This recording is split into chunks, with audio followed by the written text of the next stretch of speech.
Yo, what's going on, guys? SMH back, bringing you guys another reaction video.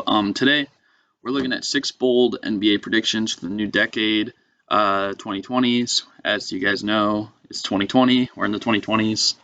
And you can count how many times I say 2020 in this intro. No, just kidding.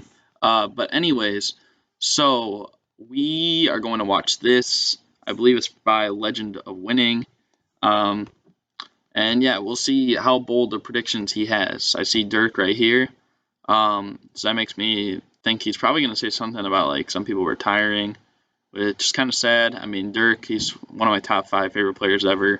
So seeing him retire is kind of, I mean, I feel good, feel bad kind of moment. You know what I mean? But let's get into it. Who has been watching my channel and supported me over the past 12 months. I personally want to take the time out to thank you all for putting me in the opportunity and consistently supporting the channel and my work. Now, with it being a new year, just like we did last year, I'm here to give you all some of my bold predictions. Unfortunately, Nunn, I don't MVP. think any of my predictions last year end up coming true. Ben Simmons averages this time, 3 points a game I'm next give year. myself a little bit more leeway. Off one 3-pointer a game. Not only a new year, but also a new decade. I'm going to give myself like 10 years to really have some of my predictions come true this time. So hopefully some of them do come true. If not, you can always put it in the comment section below why I'm wrong, because I'm pretty sure you all get a kick out of that. But before we get into my prediction, let me give a huge shout out to today's sponsors, and they are SeatGeek. SeatGeek is a platform that gives us. And let's get by this. I feel like most of you guys that watch my videos probably watch other videos. Okay, you can use this promo code, but I'm not like promoting it or anything. Low. There you go. There's his promo code. Now, let's see what he's got. Now, my first prediction for the upcoming decade is that the Golden State Warriors are not done. I don't understand why so many people are writing off the Warriors, claiming as if like they don't have any more championships left in them. I think that's ludicrous. With my bold prediction, I think the Golden State Warriors will win at least one more championship. If you look at how this team is constructed, they still... I don't know if they'll win a championship. I mean, these are supposed to be bold predictions. I don't think they'll win a championship. I think they'll definitely be in the running. I think if they were healthy right now, right now you see the Clippers and the Lakers are probably the 2 best teams in the West. Of course, you have the Jazz up there. Like, they've been making a run recently. But the Warriors would probably be the third, in the top 3 at least, best teams in the West because of their like experience too. I don't know if they'd win a championship though, per se.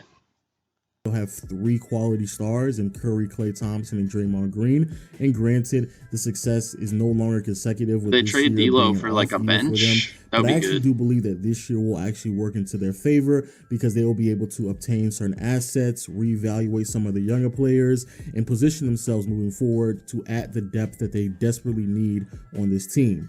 Because if anything, that is definitely the biggest concern with this roster. No longer do you have players such as Andre Iguodala, Sean Livingston, David Lee, Andrew Bogut. So yes, I thoroughly understand the flaws. David Lee was a while ago.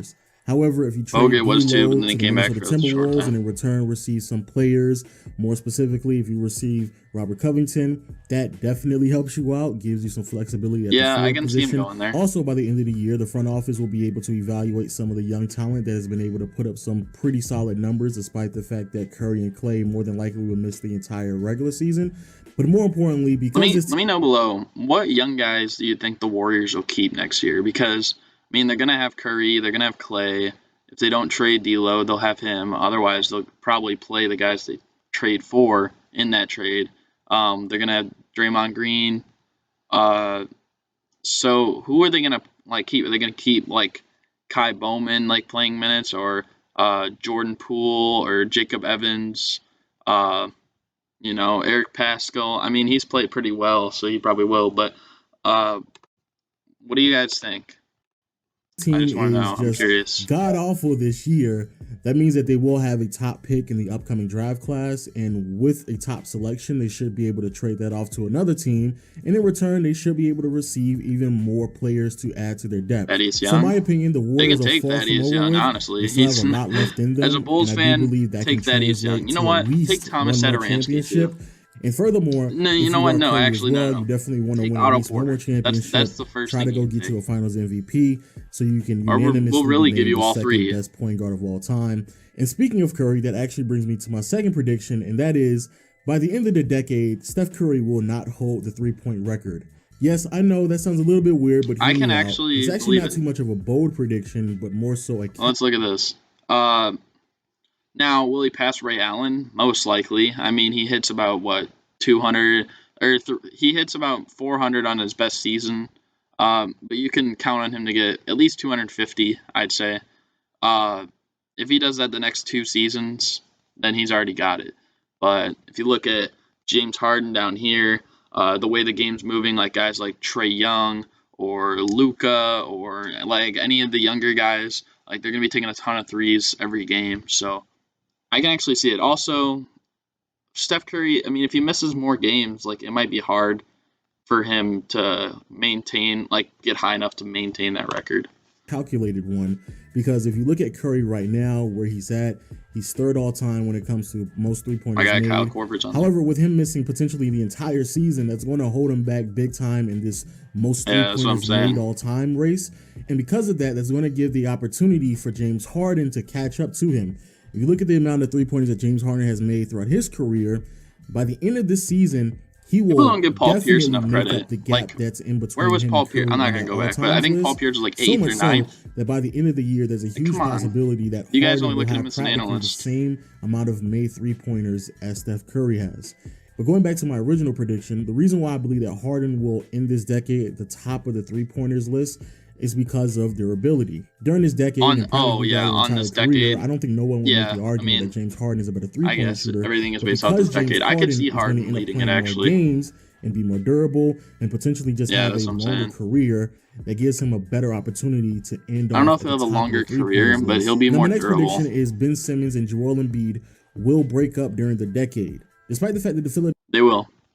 They will. And personally, everyone's saying that Joel Embiid is the one to stay, which means so basically if they break up, it's basically like Ben Simmons has to get traded.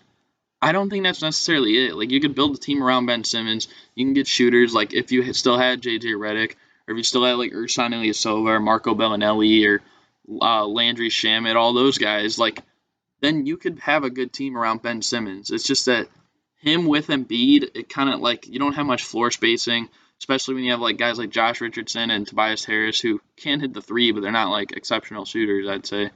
And Al Horford's having a bad year, and their bench is just not great. I don't know, like, I don't see why it has to be Ben Simmons getting traded. To set aside a huge portion Everyone of just likes to meme him too, though, for not hitting a three. Obtain as many draft picks as possible to build this team that's supposed to be centered around both Ben Simmons and Joel Embiid. I believe it's fairly obvious that this duo just doesn't fit well with one another. And at some point, it's going to become so obvious that even the Philadelphia 76ers front office must make a decision that they really probably don't want to make, but it is one that has to be made if they want to build in the right direction. Now, with that out of the way, I think the more bolder prediction is me believing that out of the two young players, the Philadelphia 76ers will actually keep Ben Simmons instead of Joel Embiid. See, like, I'm glad he said that because not a lot of people actually give that as an option. You know, a lot of people are just thinking that Joel Embiid, he's the face of the franchise. Ben Simmons, he's the number 2. But that's not the case. I think if Ben Simmons was the best player on a team and he had shooters around him, like he could be one of the better players in the league. He already is. He was an all-star last year, but he could be like even higher on that list. The reason why I say this is because as great as Joel Embiid is and his ceiling is just ridiculously high, I do believe it's a bit more problematic to have a player on your roster. I mean, Ben Simmons missed a year too, but may not be ever since then, he's been pretty healthy for the most part. Regular season and postseason run. Joel Embiid just like nagging injuries. I honestly believe that Embiid will be traded to the Chicago Bulls. I think the Bulls have a really good young player in Zach. Well, hold on. Okay. I'm starting to like this, actually. I'm starting to like this. Joel Embiid coming to the Bulls. Embiid, you got Zach LaVine, you got Markkanen. If Markkanen can pick it up. Kobe White, that might be good. Zach LaVine and Embiid is a better fit for one another than Ben Simmons and Embiid. And then for the Philadelphia 76ers, You can get a slew of young players, some draft picks, better floor spacing and Lauri Markkanen, Kobe No, White, and Otto Porter, and again some you can draft picks take as Otto well because I Porter, definitely but don't think that's enough both for Kobe Embiid. and But Lowry, with those players, you have the ability to maybe one build of a them, team that can shoot ththrees, space out the floor, maybe one and of because of them. that, that I should don't be know able to about give Ben both of Simmons a them bit for more Embiid flexibility in the offense and give because him a bit more free range to do what we he don't really does have a best, deep and that is team as it dominate the is. ball, attack the basket, We and would just just be feel a a little bit two-star more free team. in the offense, which it doesn't really seem as if he is that free playing And Wendell alongside Joel Carter's not Embiid. bad, but Now, with then what one would duo happen with breaking him? up, I I have feel like another duo coming I together. feel like Wendell Carter would have to get traded, wouldn't he? I mean, I wouldn't want to be playing him at the 4 and Embiid at the 5. Then we have no shooting. I'd say keep Markkanen, trade Wendell Carter, and trade Kobe White. Even though I do like Kobe White, if it's for Joel Embiid, we might have to trade him. I'm just saying. Why do I keep doing that? With my next prediction, and that duo is Karl-Anthony Towns and Devin Booker. Now, for They're many teaming people, this up. may not be that bold of a prediction because you have Karl-Anthony Towns and Devin Booker, who are both budding stars in this league, who unfortunately have been drafted to situations that are just incompetent. And so they're going to waste their first 7 to 8 years playing for the Minnesota Timberwolves and the Phoenix Suns. So naturally, because they're in that situation, as well as them being good friends, it would make the most sense for them to actually get together and form a duo. Or This looks pretty familiar. Not this picture exactly, but this concept looks pretty familiar. And you guys will know what I mean if you've been watching my videos. Potential super team with even D'Angelo Russell. However, what makes my prediction bold is that even though both Devin Booker and Karl-Anthony Towns will be on the same team with one another, I don't think that duo will be enough to win a championship. And if you're wondering, well, if it's which just those team will two, compete then with I mean they'll be a that contender. features I don't both know if they'll be Karl-Anthony Towns and favorites. Devin Booker, well, I got a surprise for you because that is my next prediction, and That's that a good is team. I don't know Giannis is anyone going that's to leave Milwaukee and sign with the Miami Heat. And I do believe Miami? if this does come true, man, that's going to be a really, really good team. Now, why have I come to this conclusion? Well, for starters, I think after losing Malcolm Brogdon, I don't really feel as if the Milwaukee Bucks have the same type of offensive firepower that they need to compete against fair, other I guess, but they've still been playing well without him. On the defensive end, where opposing teams are just going to play Giannis the same way that the Toronto Raptors did last year. And I'm going to go as far as saying that because they lost Malcolm Brogdon in free agency last year, that will play a huge role to why Giannis will inevitably leave Milwaukee. Now, the team that he's going to go to, I don't want it to be opinion, true. is going to be the Miami Heat. I know a lot of Knicks fans are out there wasting their time photoshopping Knick jerseys on Giannis, but lost I James just don't Harden, see why Giannis never made the finals again York, with only Westbrook, and then from the States, so he has whatever no they got ties back for him. I know with they got New Steven York Adams, whatsoever. but However, when it comes to Miami, it seems as if the James culture Harden. that Miami has built over the past several years That's true, really the culture. fits in with the idea of who Giannis is as a player. And also, if you look at the team, the Miami Heat have quality young players on their roster. Kendrick Nunn, Duncan Robinson, Tyler Hero. Man, can you imagine if all those young players progress, like Nunn, Hero, Adebayo, Winslow, Duncan Robinson, factor in Giannis now, not to mention Jimmy Butler's still there. If they can do that where they have Giannis, Jimmy Butler, and those young guys, they might be the favorites. Like they might win a lot of championships, honestly. Assuming Jimmy Butler, is still good. And I mean Goran Dragic's up there in age as well. If he's still productive, that's a scary team. Great guards who can space out the floor, be very versatile, flexible in what type of position they play. They will fit extremely well. That was like the closest thing to a foul that wasn't a foul. Jimmy Butler will still be on the team. Eric Spoelstra is still a relatively young coach, so he should still be there as well. But the one thing that really stands out is, financially speaking, the Miami Heat have actually positioned themselves. Yeah. Let's look at these guys. So you'd have Jimmy Butler, Justice Winslow, Dragic, Adebayo, Nunn, Robinson, factor in Giannis, Myers Leonard has been playing solid. Did I mention Tyler Hero? If I didn't, then him as well. That's like 8 or 9 guys already. To free up enough cap to actually sign Giannis when he is a free agent. Yeah, you'd have to. As well as Deion Waiters would be gone. James Johnson would be gone. Earlier. But even that still may not Dragic be enough, would have to take a my cheaper next deal. prediction is Luka Doncic. Oh boy. That's a bad man. I'm not even gonna lie to y'all. He's been playing pretty well. I'm gonna go as far as to admit. say that Luka Doncic Porzingis, and the Dallas Mavericks, they're going to dominate the next decade. I'm It'll be going to go good. as far as to say at least 3 championships. Doncic is 3? already. We're saying they're going to win 3. Here's the thing. Like, people want to think about the next decade and they want to think about all the young guys. You still have Kawhi Leonard. You still have LeBron James. You still have Kevin Durant when he comes back. You still have James Harden for his time left. You know, all these guys that are, like, vets right now, they still got 3 or 4 more years, I'd say, of, like, completely dominating the league. Not to mention, Giannis is young. You know, he's going to get his chance at it. I'm sure he's going to end up winning a ring. You know, there's other guys there like Joel Embiid, Ben Simmons, like Devin Booker, Donovan Mitchell, all those guys, they're going to be up there too. So I don't think the Mavericks are going to completely dominate. I think they will get at least one. They'll get at least one, I think, in this next decade. But 3? Like, let's think about it. They're not winning this year.